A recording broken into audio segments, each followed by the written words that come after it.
তার ছিল 9 জন স্ত্রী আর 9 জন কন্যা। জ্যাকের বাড়িতে ছিল কঠোর নিয়ম। তার সব স্ত্রীকে সারাক্ষণ লাল পোশাক পরতে হতো, আর তার মেয়েরা সব সময় নীল পোশাকেই থাকত। প্রতিদিন রাতে জ্যাক আনন্দের জন্য নিজের কোনো এক স্ত্রীকে বেছে নিত আর জিজ্ঞেস করত, আজ তুমি কি আমার অনুগ্রহ গ্রহণ করবে? আর প্রতিবার স্ত্রী নত মুখে উত্তর দিত, হ্যাঁ। ঘুমানোর আগে তারা সবাই একসাথে প্রার্থনা করত যেন পরের সকালেও জ্যাকের অনুগ্রহ মেলে এবং তাদের পৃথিবী আগের মতোই নিরাপদ থাকে। এই ঘরে জ্যাককে একজন দেবতার মতো পূজা করা হতো। সবাই তার আদেশে চলত, তার ইচ্ছায় হাসত, তার ইশারায় বাঁচত।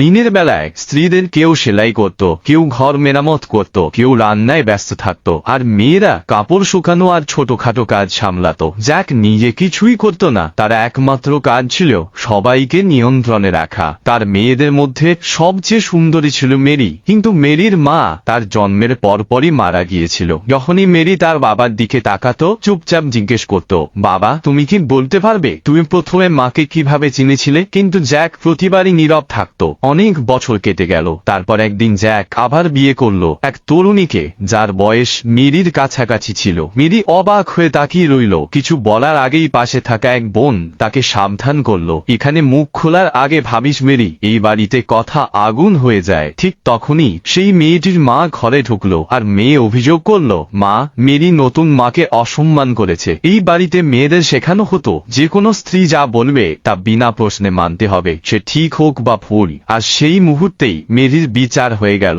শাস্তি হিসেবে তাকে দেওয়া হলো এক বিশেষ দায়িত্ব, যা তার জীবনকে চিরদিনের জন্য পাল্টে যেতে চলেছে।